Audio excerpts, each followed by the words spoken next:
William Branham teve uma tremenda influência em todo o mundo. Ele e Oral Roberts são algumas das principais figuras por trás dos reavivamentos de cura após a Segunda Guerra Mundial, e Branham foi um de seus líderes mais respeitados.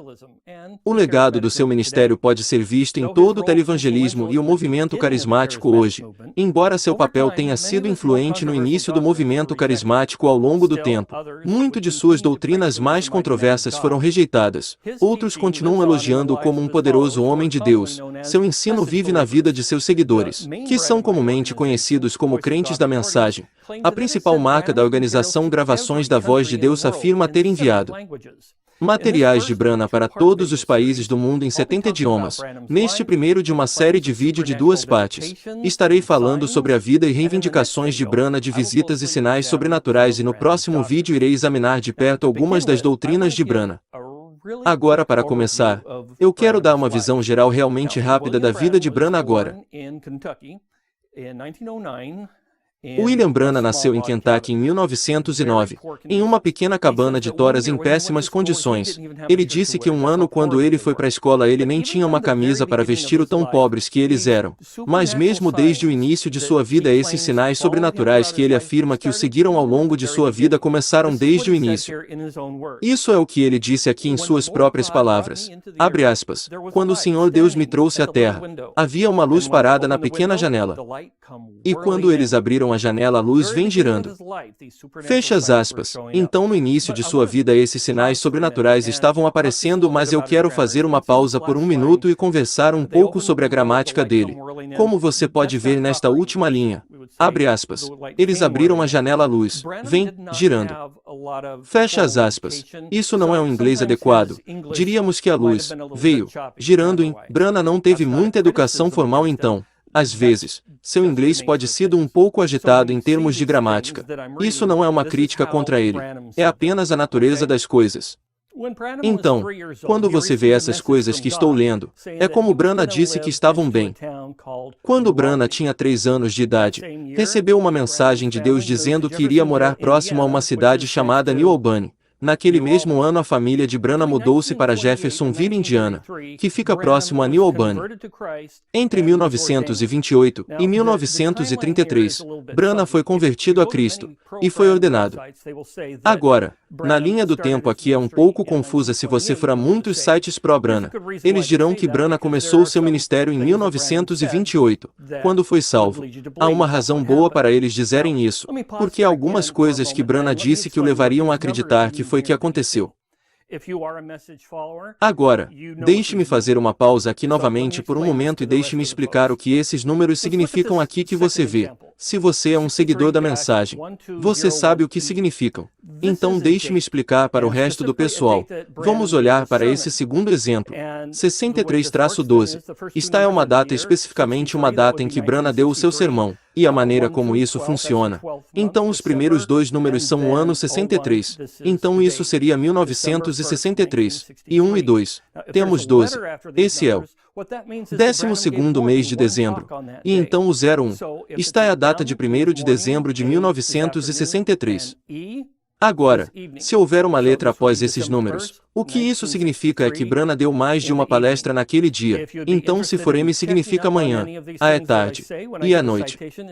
Então seria 1º de dezembro de 1963 à noite. Se você estiver interessado em verificar qualquer uma das coisas que eu digo quando dou uma citação, é fácil de fazer. Você vá no site www.branham.org, clique em multimídia e depois em sermões de áudio. De lá você pode escolher clicar em algo que lhe dará uma transcrição do que Branham disse, ou você pode clicar em algo que permitirá que você ouça o que o irmão Branham diz sobre essas datas. Então, de volta a 1928, essas datas aqui em 1960, Branham disse que ele esteve no ministério por 32 anos. Então pegue 1960 menos 32. O que isso dá a você? 1928. Além disso, em 1963 ele disse que esteve no ministério por 35 anos, novamente em 1928. No entanto, existe uma boa razão para acreditar que talvez essa não seja uma história completa. William Branham, de acordo com sua história, ele se mudou no final dos anos 1920 para o Arizona e começa uma carreira no boxe neste livro. William Branham, um homem enviado por Deus, diz que ele se mudou de volta para Indiana, quando seu irmão Edward morreu, em 1929. 2 anos depois, que seria agora 1931, Branham sofre um acidente e quase morre e começa a se perguntar se seria salvo no final. Então mais tarde ele ora, recebe a Cristo e começa a frequentar uma igreja que é pastoreada por Roy Davis, e é Roy Davis que ordena Branham ao ministério. Em 1933 Branham tem o que vou chamar de sua primeira comissão. Vou aprofundar nesta primeira comissão daqui a pouco. Mas agora em 1933 ele recebeu sua primeira comissão. Após essa primeira comissão seus seguidores o ajudaram a construir sua primeira igreja. Eles lançaram a pedra fundamental e construíram o prédio e você pode ver isso aqui. Este é o Tabernáculo Branham em Jeffersonville, Indiana. Em 1946, embora ele continue sendo um pastor, há uma nova fase de seu ministério. Este é o início do seu ministério de cura. Vamos olhar para trás um pouco e examinar em detalhes. Ele continua seu pastorado e ministério de cura até 1965, quando morre em um trágico acidente de carro. Como eu disse, foi uma visão geral muito rápida da vida de Branham. Agora vamos olhar para trás em algumas dessas estações em sua vida. Em 1933, quando ele conta essas histórias, e fala sobre ela ao longo de sua vida, há algumas partes de sua história que são muito consistentes ao longo do tempo. Algo que ele diz repetidamente são iguais, mas vamos ver que há outros detalhes que ele muda muito.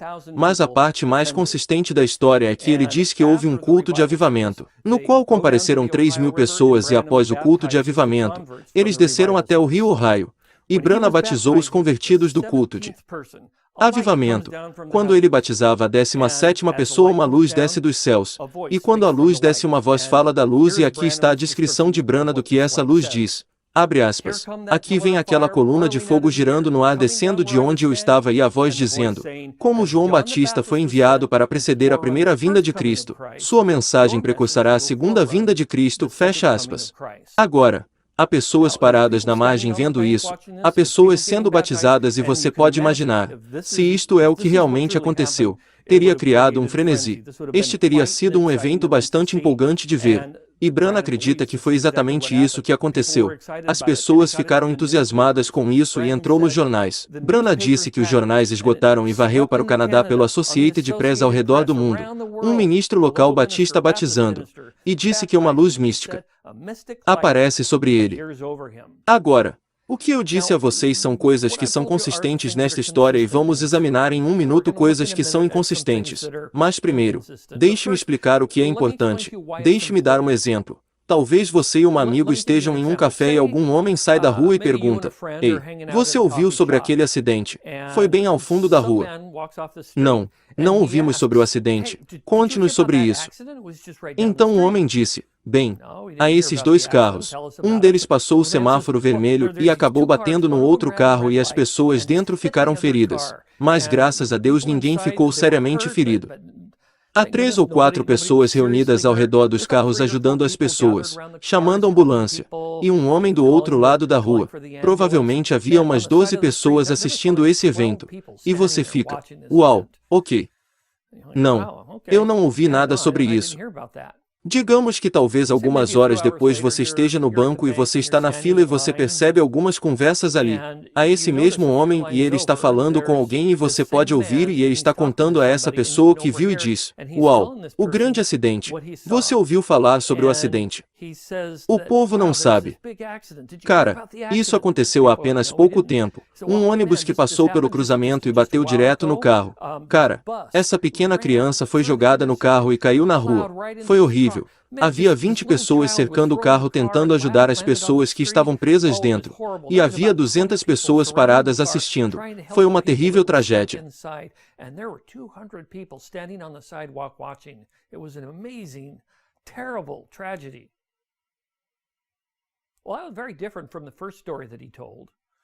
Bem, Era muito diferente da primeira história que ele disse.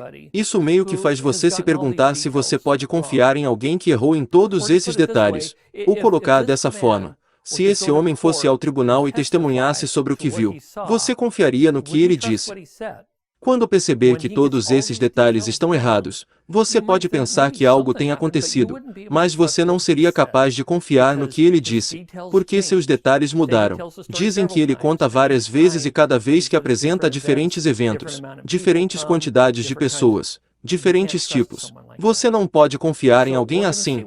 Então vamos ver como William Branham, que há algumas coisas nas quais ele pode ser consistente, mas há problemas suficientes com o que ele diz, que eu acho que deveria lançar algum tipo de dúvida se devemos confiar nesse homem.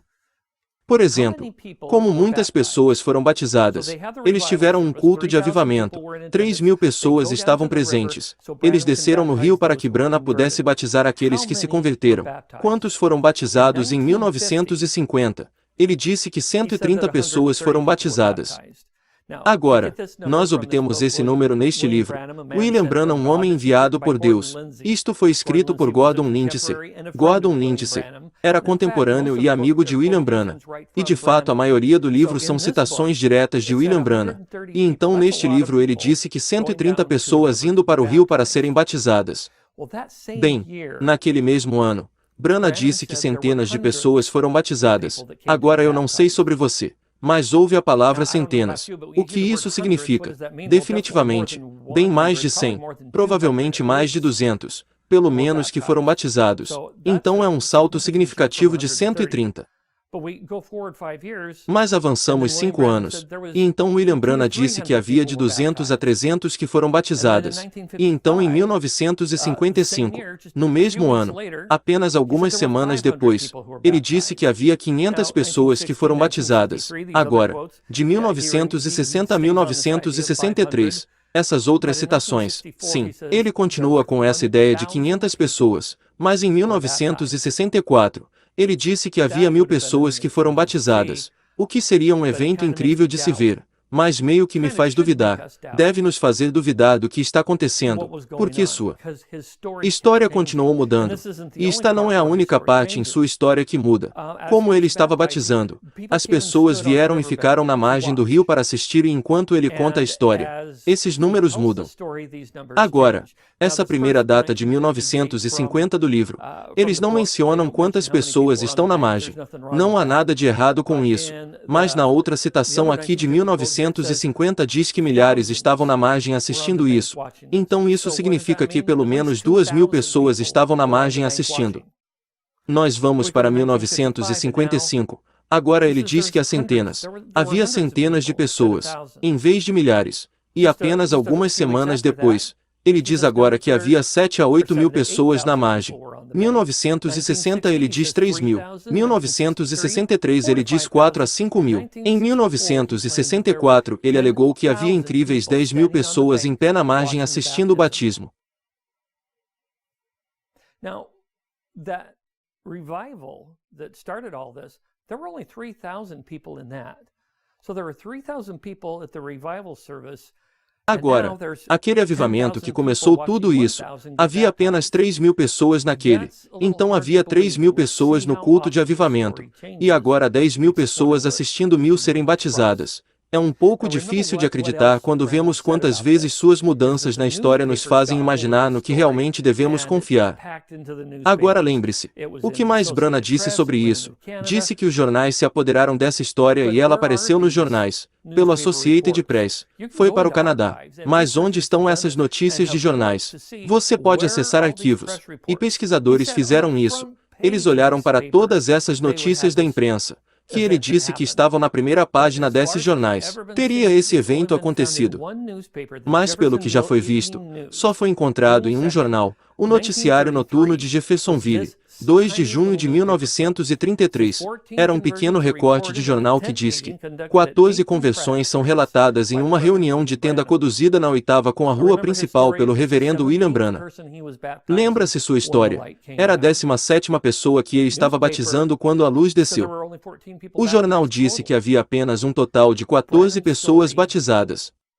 As histórias de Branham não condizem com o que foi dito no jornal. The next thing that I want to look at is the 1946 Commission. Remember, 1946 is when his A próxima healing coisa que eu quero ver é a comissão de 1946. Lembre-se de 1946. É quando seus reavivamentos de cura acontecem.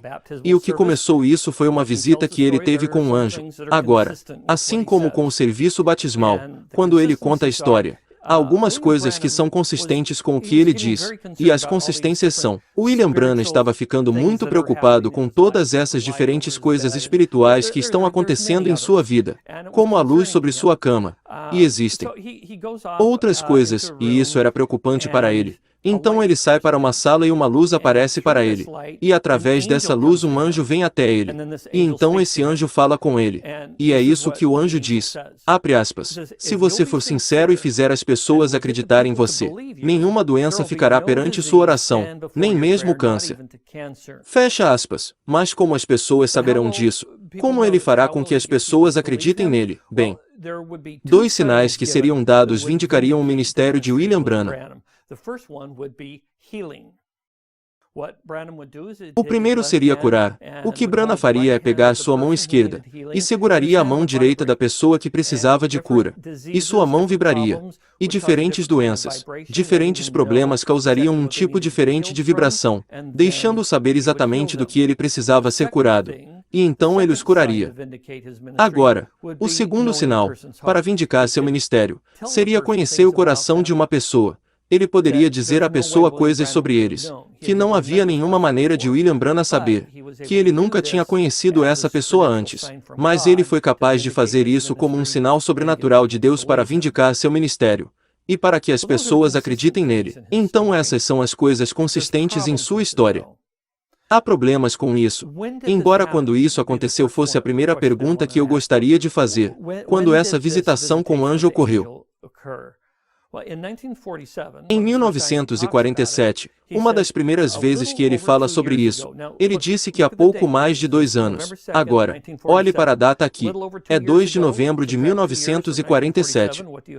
Há pouco mais de 2 anos. Subtraia 2 anos de 1947. O que você tem é 1945.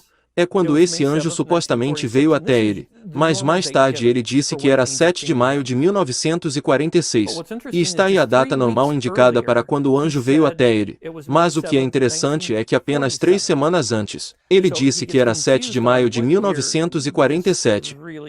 Então ele fica confuso em que ano isso realmente aconteceu. A próxima questão é onde isso aconteceu, não é só quando aconteceu, mas onde aconteceu. Em 1947, novamente, esta primeira vez que ele fala sobre isso, ele fala que estava em sua casa e essas datas ou sermões que estou dando suas referências a estes não são as únicas vezes que ele fala sobre isso. São apenas uma amostra de alguns. Por exemplo, em 1953 um pequeno vídeo é feito, chamado O Profeta do Século XX, e ele mostra sua esposa em sua casa. Um casal de cavalheiros vem e falam com ele, e ele lhes conta sobre a visitação deste anjo. E nesta história ele diz que estava em sua casa. Então ele diz isso várias vezes que estava em sua casa. Mas outras vezes ele diz o contrário. Em 1953 ele disse que estava em uma caverna. Em 1955 ele disse que estava em uma cabana de madeira. Agora, isso é importante, porque dependendo de onde ele diz que estava, mudando tantos detalhes no caminho. Por exemplo, nossa próxima pergunta é de onde veio a luz. Então ele está em um quarto. Seja em sua caverna, cabana de madeira ou em sua casa, então ele vê a luz. E lembre-se, então o anjo vem pela luz. Bem, de onde veio a luz? No relato de 1947 ele disse que pensava que era um carro, quando primeiro ele vê a luz. E nessa conta ele se levanta e vai até a porta e olha para fora e não vê um carro. E percebe que essa luz não está vindo de um carro. Porém, em 1950, quando ele vê a luz, ele diz, abre aspas, bem, eu sabia que não podia ser um carro, fecha aspas. E a razão que ele sabia que não podia ser um carro é porque nessa história ele está em sua cabana, que ele diz estar a quilômetros de uma estrada. Então, um carro não poderia estar lá em cima. Então é interessante que ele ressalte que não poderia ser um carro, enquanto antes ele disse que pensava que era um carro. Então, de onde veio a luz? A outra questão era, o que ele estava orando? Então novamente, olhando para trás, sua história, ele está sendo perturbado pelos sinais sobrenaturais que o têm seguido ao longo de sua vida. Ele vai para uma sala e antes que a luz chegue a ele, ele ora. Mas o que ele ora? Bem, em 1955 ele faz uma oração de medo e arrependimento diante de Deus, porque ele está preocupado com essa coisa que tem acontecido com ele.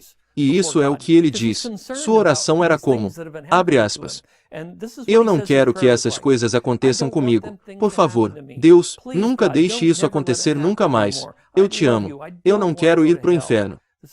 Fecha aspas. Este é um homem que está sentindo angústia, dor e medo por causa dos sinais sobrenaturais. Entretanto, de forma muito interessante, 4 anos antes, quando ele está descrevendo esse evento, em vez de medo e arrependimento, ele fez uma prece de louvor a Deus em sua oração.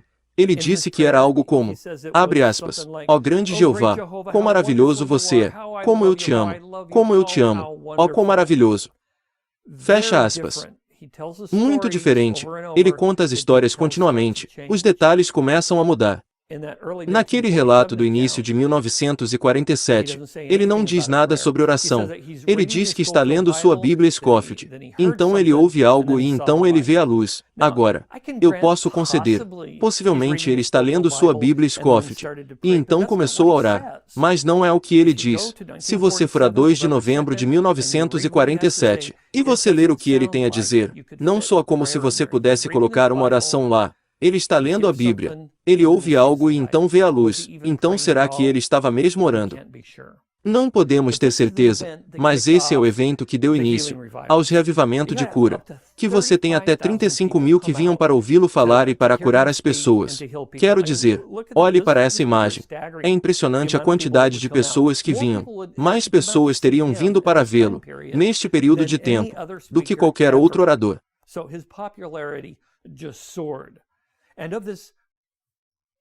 Sua popularidade simplesmente disparou, neste primeiro ano de ministério. Ou então isto é o que Branham disse. Diz que, abre aspas, cerca de 35 mil casos definitivos de cura foram feitos em meus cultos por Jesus, somente em 1947.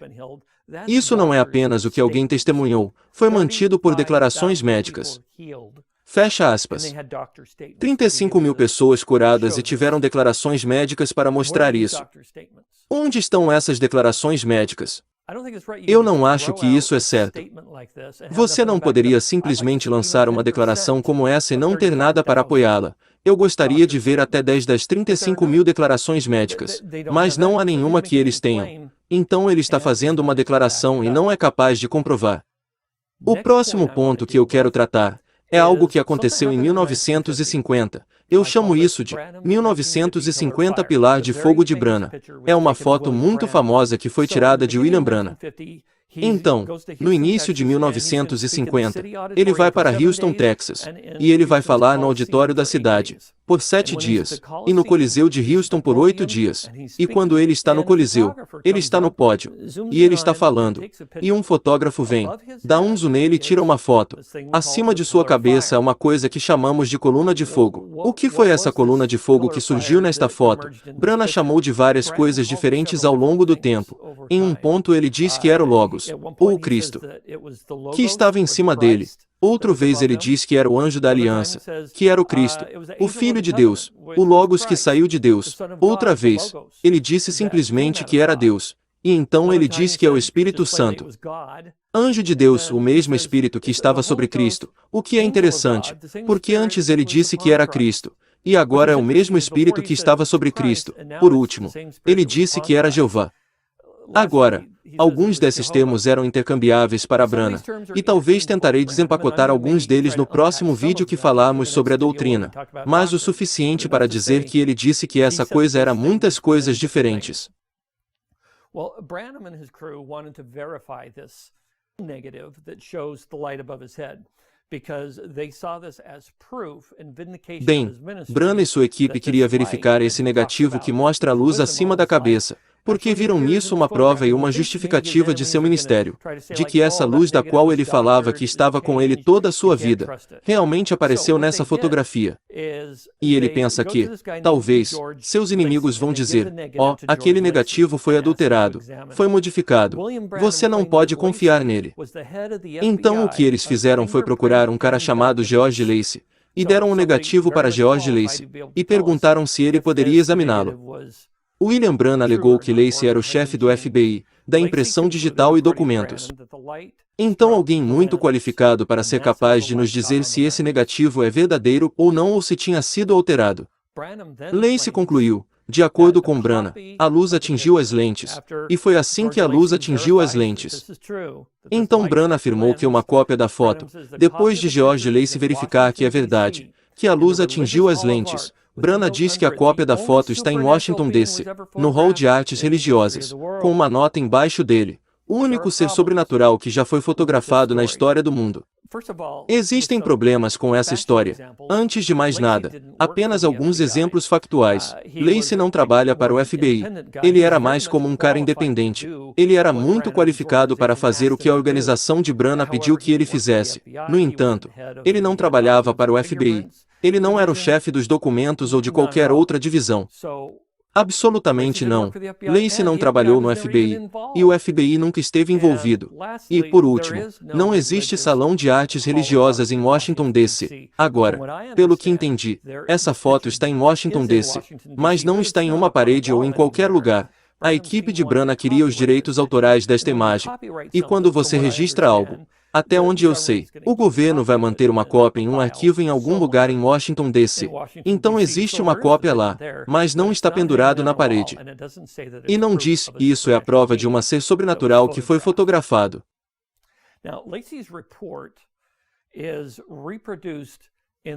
Agora, o relato de Lacy é reproduzido nesse livro aqui por William Branham, chamado Pegadas na Areia do Tempo. E quase no início do livro, quando você abre, você pode ver que está uma reprodução do que está dentro do livro. Este é o relato de George Lacy. E começa explicando que esse negativo foi dado a ele para verificar a sua autenticidade. E ele fala sobre o procedimento que ele segue para verificar. Sim, e então, ele dá sua conclusão, diz, tenho a opinião definitiva que, o negativo que foi submetido para exames, não foi retocado, nem foi uma dupla exposição de negativos. Além disso, eu sou da opinião definitiva de que a faixa de luz aparecendo acima da cabeça, posição de halo, foi causada pela luz atingindo o negativo. Os crentes da mensagem leem isso e pensam, acho que vejo que é a prova que a luz atingiu o negativo, de que a luz que estava lá em cima de sua cabeça. Bem, para dizer a verdade, essa não é, realmente, a questão que nós temos.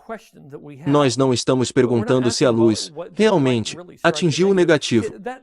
Veja que é assim que sempre funciona. Luzes quando você tem uma imagem qualquer em um negativo. Sabemos que o obturador abre na câmera. Qualquer luz que estiver lá vem e atinge o negativo. O negativo deixa uma marca ali. E é assim que chega lá. Então sim, concordamos que havia uma luz ali. Mas a questão é, onde estava a luz? E o que foi a luz? Now, I want to give a thanks out to a guy named John Kenna, who is a researcher, who's helped me some and point me into the right direction with a few things that I've been researching here. Eu quero agradecer a um cara chamado John Kenneth, que é um pesquisador que me ajudou um pouco e me deu uma direção certa com algumas coisas que eu tenho pesquisado aqui. E este exemplo, eu tenho para você aqui, veio do seu site. Alguém carregou esta foto de William Branham que você pode ver que é a mesma foto, mas foi photoshopada. E foi photoshopada para mostrar a você como seria se aquela luz estivesse exatamente diretamente em cima da cabeça de Branham, se estivesse diretamente acima de sua cabeça. Olhe para a imagem, em seus ombros, teria sido acesa no topo de sua cabeça e estaria brilhando. E no púlpito, se essa luz estivesse realmente lá, faria uma diferença em seu entorno. Compare com a foto original. Seus ombros estão escuros, sua cabeça escura, o púlpito está escuro. Agora, algumas pessoas podem dizer, bem, está escuro lá porque era uma luz sobrenatural. Não, isso não funciona. Se era uma luz sobrenatural e não refletia nas coisas, como refletiu no negativo? Se atingiu o negativo, teria atingido outras coisas também.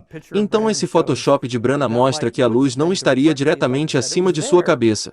estava lá, mas onde estava em relação onde Branham estava? This is a picture of Paul McCartney, and he's in the very same Houston Coliseum that Branham was. And you can see above McCartney's head, there's lights.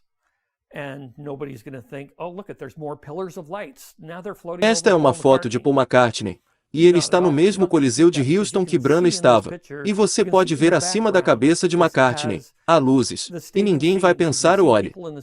Há mais pilares de luzes na cabeça de McCartney. Agora estão flutuando sobre Paul McCartney. Não mesmo. Você vai pensar que, porque você pode ver nesta imagem, você pode ver no fundo. Tem as galerias do estádio. Você pode ver as pessoas nas galerias do estádio, que lhe dá uma ideia do quão aquelas luzes estão muito acima de sua cabeça. Então essas luzes não estão em nenhum lugar perto dele. Elas estão lá em cima. Mas ainda é muito diferente daquele com Branham. Por que estava apagado em Branham? Não é este pequeno círculo claro como vemos em Paul McCartney.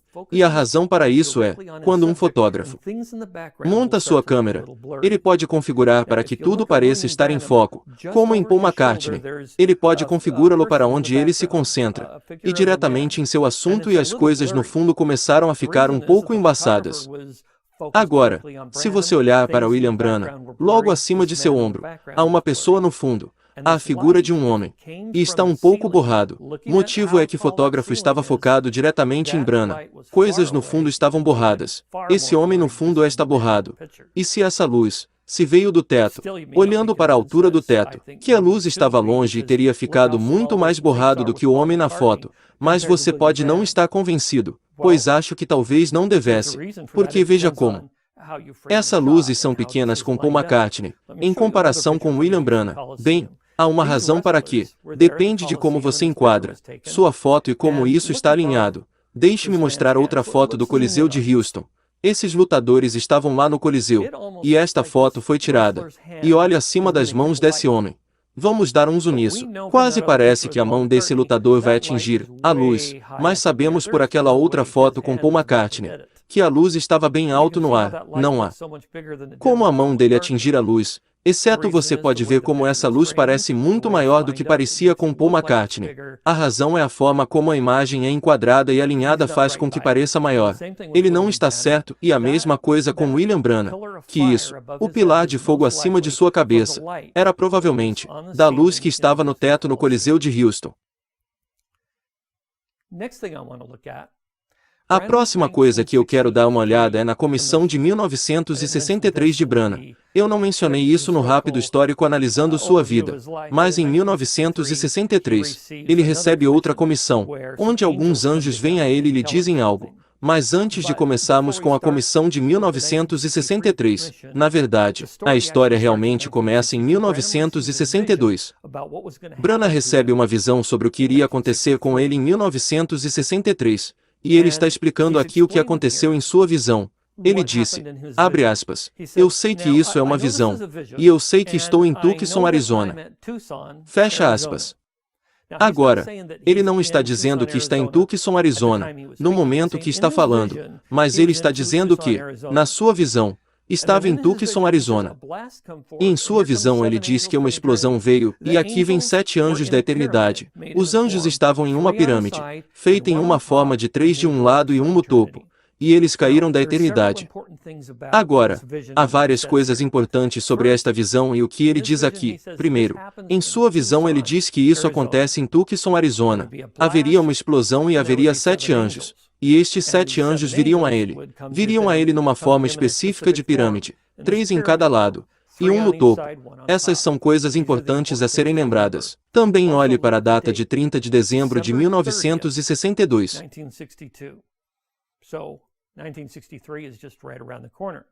E então está logo ali. Então avançamos alguns meses e William Branham está no Arizona. E ele está caçando javalis. Ele está com outras pessoas. Tem outros caçadores com ele. Mas ele sai sozinho em um ponto. E essa é a explicação dele. Enquanto ele sai sozinho, em um ponto.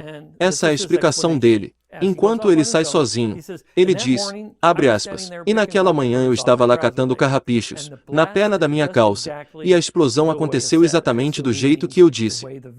Fecha aspas.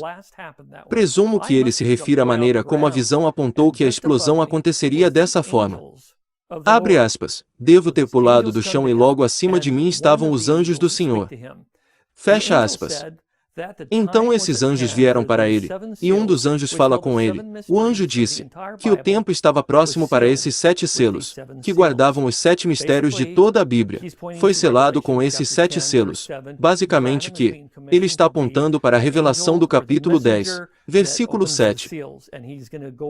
Branham está sendo comissionado para ser o anjo ou o mensageiro que abre os selos, e ele vai voltar para a sua igreja, em Indiana, e pregar sobre esses selos. Então depois que esse anjo fala com ele, esses 7 anjos sobem aos céus, e eles fazem essa formação muito misteriosa no céu que você pode ver nesta foto aqui. Esta foto foi tirada em 28 de fevereiro de 1963, e essa formação de nuvens, chamaremos assim, estava acima de Flagstaff, Arizona, e sabemos que isso é verdade, porque estava em muitas revistas. Uma delas em particular que quero destacar é a revista Life de 17 de maio de 1963. E está é a foto que eles tinham. Várias fotos. E está é uma delas de 28 de fevereiro de 1963. E na revista Life, ele cita o Dr. James McDonald, que é meteorologista do Instituto de Física Atmosférica de Tucson, Arizona. E o Dr. McDonald está completamente perplexo com essa extraordinária formação de nuvens. Ele disse no artigo que tinha 26 milhas de altura e 30 milhas de diâmetro. E ele disse que era muito alto e maior do que uma nuvem deveria ser. Então o que era isso? Era mais alto do que as nuvens poderiam ser. E ele também disse que, abre aspas, era muito alto para um avião a jato. Fecha aspas. E ele olhou, viu que não havia avião a jato voando ao redor de Arizona, naquela época. Se eles não estavam fazendo isso, então o que estava? Bem, de acordo com Branham, esta formação de nuvens representava duas coisas diferentes que ele disse, abre aspas, agora, aqui ao mesmo tempo, eu estava lá, vi a pirâmide de nuvem. Fecha aspas. Então Branham vê nesta nuvem algum formato de pirâmide. Abre aspas, eu estava logo abaixo disso. Veja o anjo distinto no lado direito. Veja a asa pontiaguda dela. Fecha aspas. Então ele ainda está sustentando que esta formação de nuvens são, na verdade, os 7 anjos que estão formando esta forma de pirâmide. E observe que ele diz que, eu estava logo abaixo disso. Está é a mesma hora que eu estava lá, ele disse. Agora, eu não sei se você pode ver uma pirâmide. Eu voltarei a isso mais tarde. Mas ele afirma que isso está em forma de pirâmide. Mas há outro significado para isso. Alguns anos depois, Branham descreveu o significado desta maneira. Ele disse, abre aspas, e a própria imagem daqueles anjos sendo erguidos para cima. Vire para o lado direito.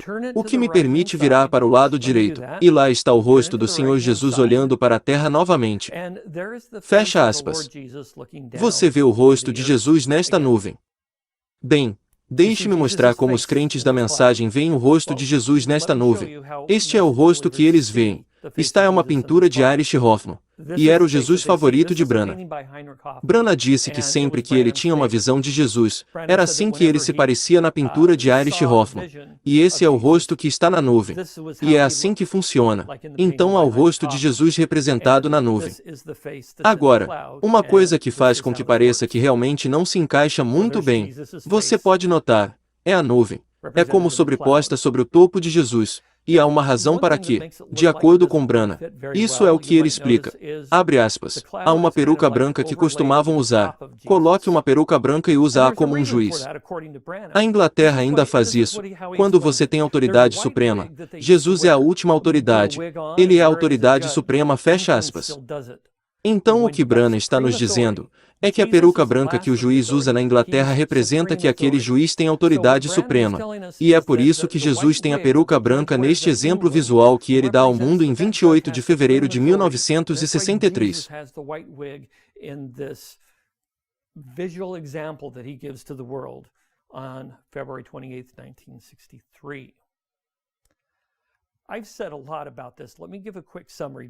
Eu já disse muito sobre isso. Deixe-me dar um rápido resumo para ter certeza de que estamos a bordo aqui. Então, em 1962, o Branagh tem uma visão, e na visão ele está em Tucson, Arizona. Há uma explosão, 7 anjos vêm a ele. Mas então, em 1963, ele está caçando javalis perto de Tucson. Há uma explosão, 7 anjos aparecem. Sou exatamente como na visão. Eles sobem. Eles formam uma pirâmide. E Jesus, e Branagh está diretamente embaixo desses anjos. E essa formação de nuvem, ele está bem abaixo dela. Há problemas com essa história. Primeiro de tudo, a visão de 1962. Há algumas contradições. O que vimos antes era 30 de dezembro, mais uma semana antes, 23 de dezembro de 1962. Ele deu uma diferente história sobre como a visão era. Ele disse, abre aspas, e parecia em uma forma de pirâmide, como 2 de cada lado e um no topo. Vieram 5 dos mais poderosos anjos que eu já vi na minha vida, e eu pensei que agora um anjo seria 5 seria graça. Fecha as aspas. Então agora ele diz que no início, ele disse havia 7 anjos, e não era como se ele estivesse dizendo, bem, talvez houvesse 5, talvez haja 7. Ele é muito específico nesta palestra. Ele diz 5 vezes que havia 5 anjos, e é importante para ele, porque 5, o número 5 representa a graça. Então, haviam 5 anjos, como em sua primeira visão, ou 7 anjos como ele diz agora.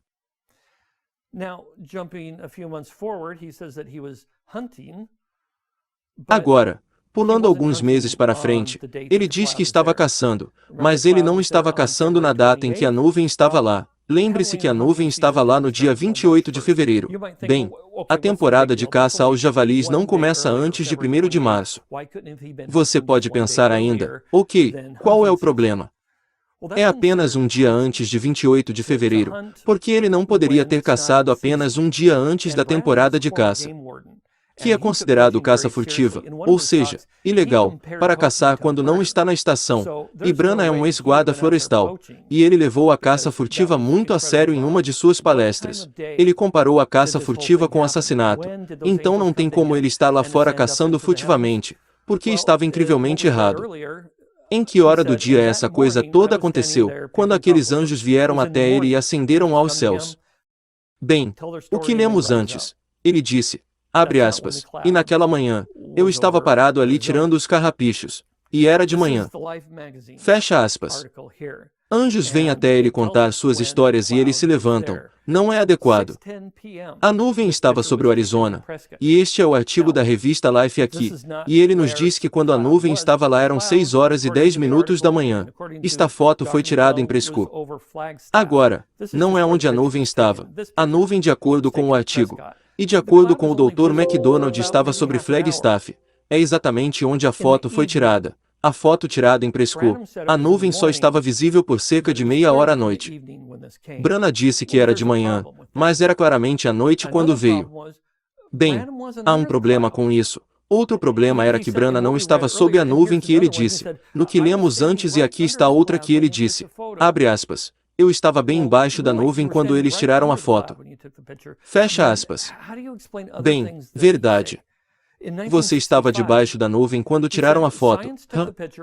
Então como você explica outras coisas que você disse? Em 1965 ele disse que a ciência tirou a foto desde o México enquanto se movia do norte do Arizona, onde o Espírito Santo disse que eu estaria a 40 milhas a nordeste de Tucson.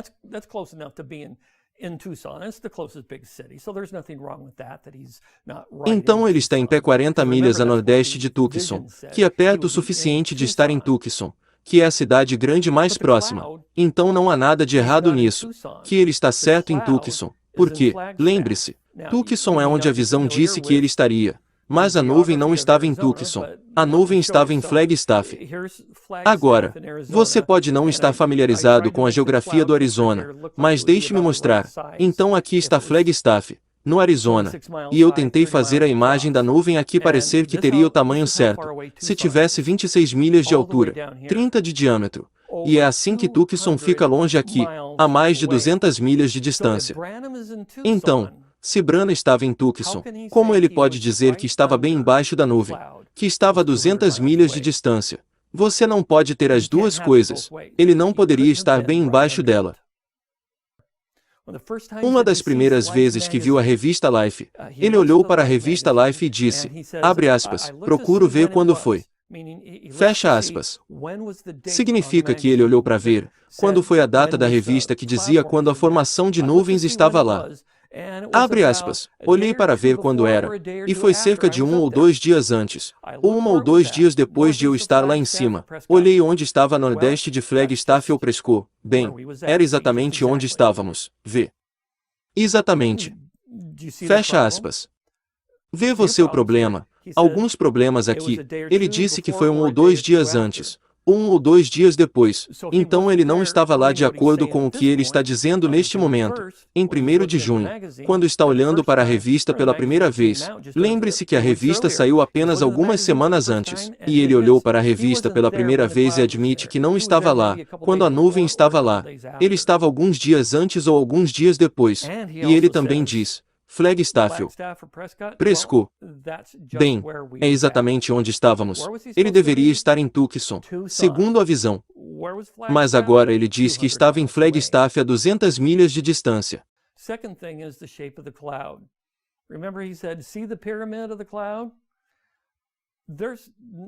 A segunda coisa é o formato da nuvem. Lembre-se que ele disse, abre aspas, veja a pirâmide da nuvem. Fecha as aspas. Não há forma de pirâmide nessa nuvem. Agora, posso forçar um triângulo sobre isso e dizer que talvez haja uma forma triangular, mas essa não é realmente a forma da nuvem. E uma pirâmide não é qualquer tipo de formato.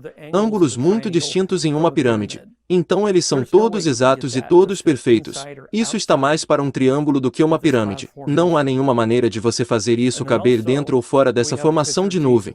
E também temos a imagem de Jesus com a peruca. E Branham alega que essa peruca representa, como os juízes na Inglaterra, que o juiz tem autoridade suprema completa. E é por isso que Jesus, e tem que enfatizar que Jesus tem autoridade suprema. Não é por isso que os juízes usam a peruca, porque os advogados usam a mesma peruca. Se usar peruca demonstrasse suprema autoridade, outras pessoas não poderiam usá-la também. Então a próxima coisa que precisamos perguntar é, bem, o que foi a nuvem? De onde isso veio? Você sabe, os crentes da mensagem gostam de apontar que o Dr. MacDonald, no artigo da revista Life, estava totalmente perplexo. Ele não tinha ideia de onde veio isso, de onde foi essa estranha formação de nuvem que causou o que ocorreu. É mais alto do as nuvens podem estar. Lá não poderia ser fumaça de qualquer aeronave. Não havia aeronaves no Arizona. Quando ele fez o dever de casa, não conseguiu encontrar, mas em uma revista especializada em meteorologia, poucas semanas depois da revista Life. Sabemos que ele encontrou mais algumas informações. Diz aqui algumas semanas depois do artigo da revista Life Dr. MacDonald teorizar que poderia ter sido um míssil Thor, que foi detonado na base da Força Aérea de Vanderbilt na Califórnia, muito mais longe do que ele estava, olhando originalmente, mas ele não poderia ter certeza naquele momento porque esse míssil Thor que detonou. Toda a informação sobre isso estava tudo em secreto, então tudo o que ele podia fazer era coletar informações, talvez, de testemunhas oculares e de reportagens de jornais que viram o evento, mas ele não tinha nada sólido.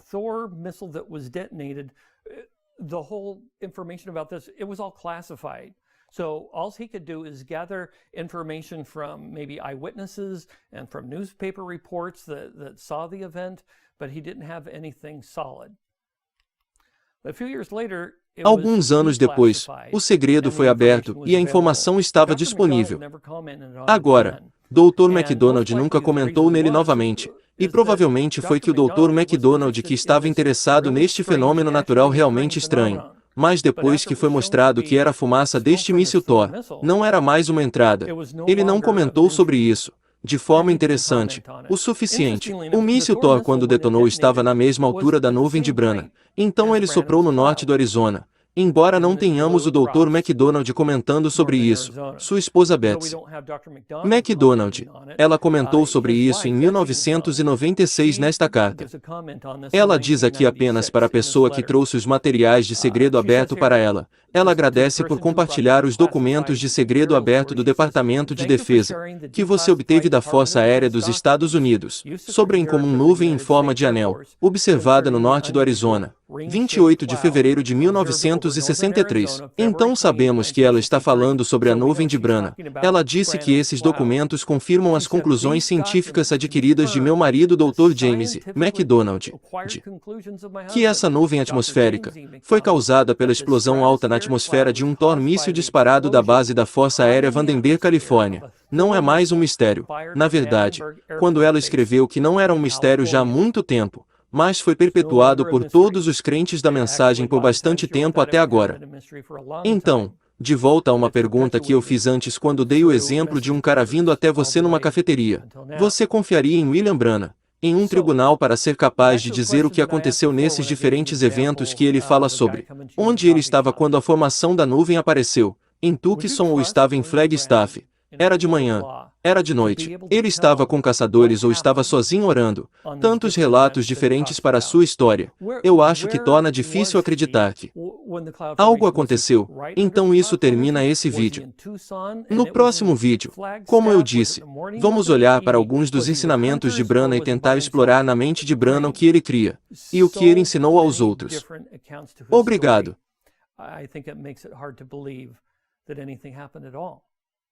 So that ends this video.